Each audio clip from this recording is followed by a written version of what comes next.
Assalamualaikum warahmatullahi wabarakatuh. Hari ini hari yang keempat siri kempen Pilihan Raya Negeri Johor. Kita nak menjawab beberapa isu yang berlega-lega di social media. Yang pertamanya, kita nak ulas sedikit tentang manifesto. Manifesto yang ditawarkan ini, setakat ini Barisan Nasional satu-satunya parti yang bertanding yang telah mengumumkan manifesto jauh lebih awal, iaitu sehari lebih awal telah pun diumumkan. Dan manifesto kali ini simple, mudah dihadam, mudah difahami kerana ada 63 tekad yang digariskan. Yang paling penting sekali ialah bukan untuk kita menjanjikan langit, bulan dan bintang, ataupun kita nak menghimpunkan satu-satu tawaran kononnya seakan game changer, tapi akhirnya tak boleh dilaksanakan. Blueprint yang telah dilakar oleh Kerajaan Negeri Johor sudah pun lengkap, dan kita hanya berbaki 4 tahun saja untuk mendekati sasaran negeri maju, status negeri maju menjelang 2030. Jadi pelan-pelan itu semua telah pun dilakar, dan untuk mencapai objektif saiz ekonomi 260 bilion bukanlah satu target yang sukar untuk dicapai dalam tempoh 4 tahun. Jadi selain daripada itu, dengan saiz ekonomi yang banyak, kemudian ada program penyediaan dana untuk orang muda, yang pertama kali nak beli rumah. Jadi kalau kita tengok, kalau kita nak beli rumah ni kan, biasanya kita bayar 10%, 15% down payment. Jadi Kerajaan Negeri cakna dengan orang muda, maka disediakan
dan generasi akan datang ialah hutang negara.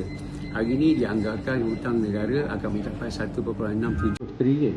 8 tahun dulu ramai orang berguling-guling atas jalan raya berdemonstrasi mengatakan negara akan bankrupt dengan hutang yang ditinggalkan oleh Barisan Nasional selama 62 tahun, iaitu sebanyak 686 bilion.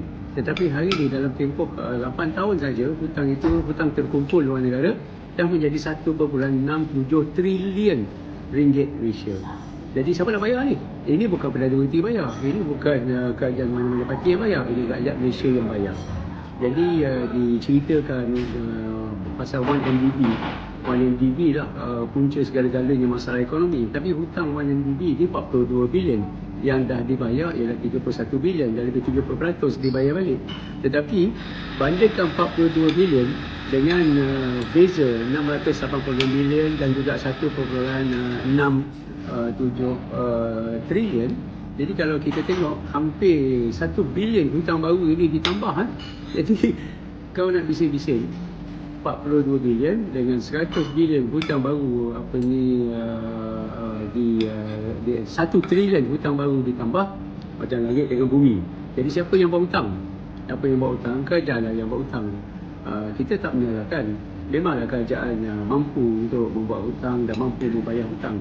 Tapi kalau dulu dinyanyikan lagu GST, dinyanyikan lagu hutang luar negara yang meningkat tinggi, bayangkan 686 bilion versus 1.67 bilion, ada beza hampir 1 trilion di situ. Jadi kalau macam tu, kalau kita nak tabir negara, kita berhutang dengan banyak, siapa-siapa boleh jadi Perdana Menteri. Panggil lah siapa-siapa pun, jadilah Perdana Menteri, kerja senang, tak ada duit, kerja pinjam. Baik, itu tentang manifesto. Jadi sampai hari ni kita belum tengok ada parti lain yang buat manifesto. Masih lagi kita cari-cari formula ini untuk mereka menawarkan manifesto. Dia dah masuk hari yang keempat. Ini bermakna bahawa ketidakupayaan mereka, dan mereka terpaksa berhati-hati kali ini untuk tidak mengencing sekali lagi. Kalau mereka menjanjikan langit bulan dan bintang macam apa yang ditawarkan oleh calon kononnya poster boy lah daripada Don Puteri Wangsa, kalau dia menang, dia nak bawa balik semua pekerja-pekerja yang bekerja di negeri Johor, di negeri Singapura, balik dia ke negeri Johor. Saya nak bagi tahu dari segi perbezaan gaji yang diterima oleh mereka yang bekerja di Singapura, sekitar 5 hingga 7 ribu ringgit lah kalau kita buat conversion. Berapa banyak peluang kerjaan yang boleh dibuat di kilang-kilang di negeri Johor yang boleh menawarkan 5 hingga 7 ribu ringgit gaji basic. Jadi pada saya, ini sekali lagi janji langit bulan dan bintang yang tak menggunakan kepala otak untuk mereka bercakap. Ini masalah dia, bercakap ikut sedap mulut tapi tak realistik. Apa yang dibuat oleh kerajaan negeri Johor ialah berusaha untuk menarik lebih ramai, lebih banyak pelabur-pelabur asing masuk, kerana pelabur asing ini akan lagi banyak pelabur melabur di Johor, lebih banyak peluang pekerjaan. Kalau kita tengok di sektor data center, ada orang fitnah kata data center ni banyak menyusahkan, banyak pakai elektrik, banyak pakai air, gaji pun tak tinggi mana. Hari tu kita interview anak-anak muda yang bekerja di sektor data center yang berkaitan dengan networking, networking, IT, security, cyber security dan sebagainya. Mereka lah yang dapat gaji banyak sekarang ni. Jadi pembohongan ni mudah dibuat musim-musim pilihan raya. Jadi jangan kita termakanlah dengan janji-janji manis ni.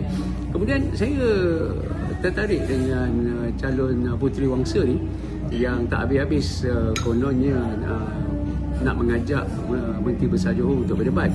Tapi yang dia suruh cakap tu budak dia je pun. Kemudian dia kata, saya terima tawaran debat. Boleh lah.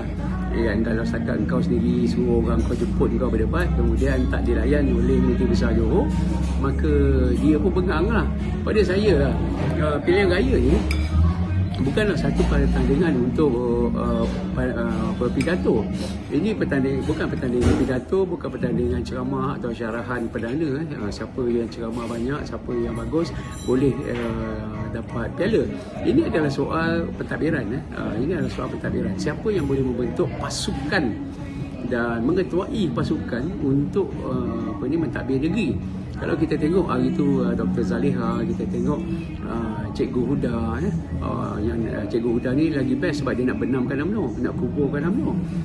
Tapi dia sendiri pun, Cikgu Huda di Sri Gading, Dr. Zaliha di Sekijang, dia pun tak mampu nak menggalas tugas menjadi panglima perang. Jadi kalau cakap banyak tapi duduk di luar gelanggang, saya tak nampak ada manfaat dan ada kebaikannya.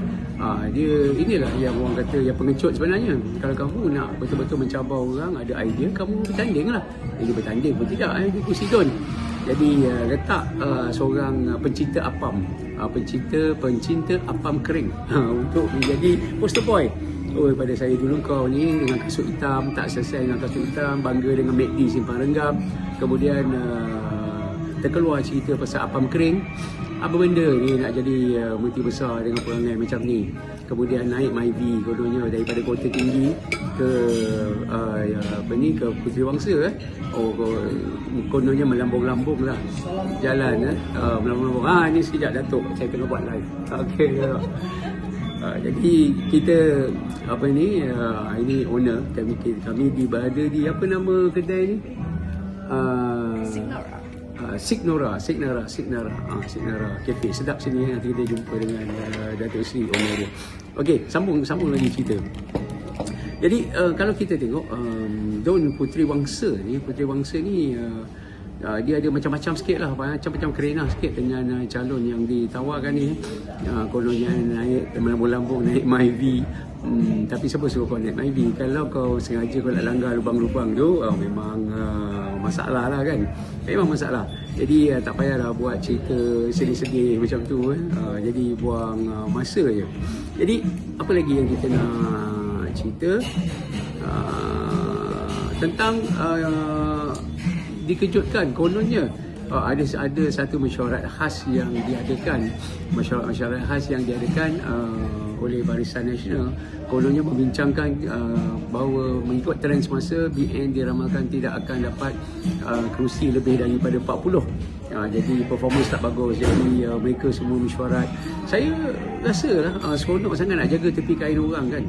Kena ingat tak semestinya berita yang keluar semasa musim pilihan raya ni, tak semuanya berita tu adalah benar dan tidak semua berita itu adalah salah. Politik ini adalah tipu helah.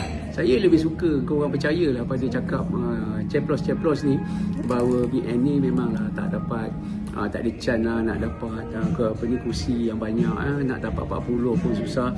Oleh itu kita mengambil kesempatan ini untuk menyeru kepada semua pengundi-pengundi, untuk pengundi-pengundi Melayu ni keluar mengundi dan keluar undi Barisan Nasional. Jadi baru dia tahu nanti dia terpaksa menjilat ludah dan kahak hijau bila 11 hari bulan diumumkan pengumuman calon nanti. Jadi pada saya tak payahlah kita nak melayan cerita-cerita sensasi ni kan. Kita tengok sendirilah sambutan kepada ceramah-ceramah, sesi-sesi podcast online, apa lagi penamaan calon ni pun kita tengok pun banyak parti yang besar dulu sekarang ni dah jadi suam-suam kuku. Dan kalau kita tengok ada pula yang sakit hati bila pimpinan PAS mengatakan bahawa di kawasan-kawasan yang mereka tak tandingi, mereka tanding 11 daripada 56. Jadi ada baki 45 tu mereka minta supaya ahli PAS untuk menyokong UMNO Barisan Nasional. Jadi mereka dah jadi cacing kepanasan.